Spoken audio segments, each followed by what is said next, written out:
बहुत कुछ खोना पड़ता है अपने सपनों को पूरा करने के लिए।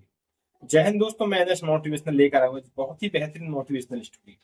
दोस्तों, एक बार एक व्यक्ति था, बहुत परेशान था क्योंकि बहुत ज्यादा गरीब था। अपनी जिंदगी में हमेशा पछताता रहता था कि मैंने ये नहीं कर पाया, मैं इतना गरीब इसलिए हो गया, मैं उसलिए हो गया। काफी गरीबी उसको परेशान कर रही थी, वो जिंदगी से पूरी तरह परेशान था। एक दिन उसे पता चला कि पास के गांव में एक महात्मा आए हुए हैं। वो हर किसी के सवाल का जवाब दे रहे हैं। तो उसने सोचा क्यों ना मैं भी जाऊं वहां पर और महात्मा से पूछूं कि मेरी गरीबी दूर कब होगी। ये सोचकर वो निकल गया महात्मा से मिलने के लिए। रात हो गई चलते चलते, तो उसे एक दूर अंधेरे में एक आलीशान मकान दिखाई दिया। उसने सोचा कि आज रात में यहीं पर रुकता हूँ, सुबह निकल जाऊंगा। वो उस मकान पर जाता है। बहुत भव्य मकान था। उसके मालिक से पूछता है कि मैं पास के गांव में जा रहा हूँ, वहां एक महात्मा आए हैं, उनसे कुछ सवाल पूछने हैं। वो सभी के सवालों का जवाब दे रहे हैं। तो अगर आप कहो तो आज रात में आपके यहाँ रुक जाता हूँ, कल सुबह निकल जाऊंगा। तो घर का मालिक बोलता है कि ठीक है, आप रुक जाओ, लेकिन एक सवाल मेरा आप उनसे पूछना कि मेरी बेटी गूंगी है, वो बोलना कब शुरू करेगी। वो व्यक्ति बोलता है ठीक है। अगले दिन सुबह वो व्यक्ति वहां से निकल जाता है। फिर रास्ते में उसे एक जादूगर मिलता है। वो जादूगर पूछता है कहाँ जा रहे हो। जादूगर को बताता है कि पास के गांव में जा रहा हूँ, महात्मा आए हुए हैं। फिर जादूगर पूछता है कि उस महात्मा से मेरे बारे में भी कुछ पूछना। बोला बताओ। कि महात्मा से पूछना कि मैं स्वर्ग कब जाऊंगा। वो बोलता है ठीक है, पूछ लूंगा। फिर वो आगे जाता है, एक नदी मिलती है उसे छोटी सी। उस नदी के बाहर उसे एक कछुआ मिलता है। कछुआ बोलता है कहाँ जा रहे हो। कछुए को बता देता है। फिर कछुआ उससे पूछता है, बोलता है कि मेरे बारे में भी पूछना महात्मा से कि मैं ड्रैगन कब बनूंगा। वो व्यक्ति बोलता है ठीक है। वो महात्मा के पास पहुंचता है। महात्मा उससे बोलते हैं क्या पूछना चाहते हो, तुम कोई भी 3 सवाल मुझसे पूछ सकते हो। तो जब महात्मा ने 3 सवाल के लिए बोला तो वो व्यक्ति सोचता है कि मैं अपनी गरीबी के बारे में पूछूं या उन 3 लोगों के ने जो मुझे क्वेश्चन दिए उनके बारे में पूछूं।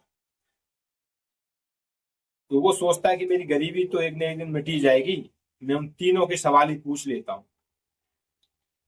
और उन तीनों के सवाल वो महात्मा से पूछता है। तो सबसे पहले उस लड़की के लिए पूछता है कि वो लड़की बोलना कब शुरू करेगी।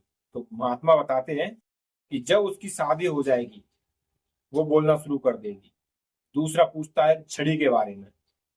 तो जादूगर था, वो बोलता है जैसे ही वो जादूगर अपनी जादू की छड़ी किसी व्यक्ति को दे देगा वो स्वर्ग चला जाएगा। और तीसरा उस कछुए के बारे में कि जैसे ही वो अपने कवच से बाहर निकल जाएगा वो ड्रैगन बन जाएगा। और वो व्यक्ति सवालों के आंसर लेकर वापस होता है। सबसे पहले उसे कछुआ मिलता है। कछुए को बताता है कि तुम जैसे ही अपने कवच से बाहर निकलोगे तुम ड्रैगन बन जाओगे। तो कछुआ जैसे ही अपने कवच से बाहर निकलता है वो ड्रैगन बन जाता है और उसे कवच में से बहुत सारे सोने चांदी हीरे जवाहरात निकलते हैं। तो व्यक्ति उन सबको ले लेता है और उसकी गरीबी दूर हो जाती है। फिर उसे जादूगर मिलता है। जादूगर को बोलता है कि ये छड़ी जैसे ही तुम किसी दूसरे को दे दोगे तुम स्वर्ग चले जाओगे। वो जादूगर अपनी छड़ी उसी व्यक्ति को दे देता है और वो स्वर्ग चला जाता है और वो इंसान जादूगर बन जाता है। फिर तीसरा उस व्यक्ति के पास जाता है जिसकी बेटी गूंगी थी। तो उससे बोलता है कि जैसे ही तुम इसकी शादी किसी के साथ करा दोगे ये बोलना शुरू कर देगी। तो वो इंसान उसकी बेटी की शादी उसी व्यक्ति से करा देता है। तो वो उस मकान आलीशान मकान का मालिक भी बन जाता है। तो दोस्तों, इस कहानी में किसी ने कुछ न कुछ छोड़ा, जब जाके वो जो चाहते थे वो मिला। और सबसे ज्यादा त्याग किया वो इस व्यक्ति ने किया जिसने दूसरों को सवालों के लिए अपनी जो जिंदगी का अहम मुद्दा लेकर गया था वो त्याग दिया। तो इससे हमें यही शिक्षा मिलती है कि इंसान को कुछ ना कुछ त्यागना पड़ता है, सेक्रीफाई करना पड़ता है, बहुत कुछ झेलना पड़ता है, जब जाके उसे कामयाबी मिलती है। जो लोग हमें कामयाब दिखाई देते हैं वो ऐसे ही कामयाब नहीं बन गए, उनके पीछे भी बहुत सारी ऐसी बातें हैं जो हमें और आपको पता नहीं रहती हैं। तो दोस्तों, हमें कोई भी मकसद पूरा करना है, कहा कोई भी हासिल करना है, कोई कार्य को समाप्त करना है, तो उसके लिए हमें कुछ ना कुछ तो छोड़ना पड़ेगा, त्यागना पड़ेगा। आराम, आलस्य, कल के लिए टालने का नजरिया, बहुत कुछ है। अगर मेरी मोटिवेशनल स्टोरी पसंद आई हो तो लाइक कमेंट शेयर जरूर करें। जय हिंद।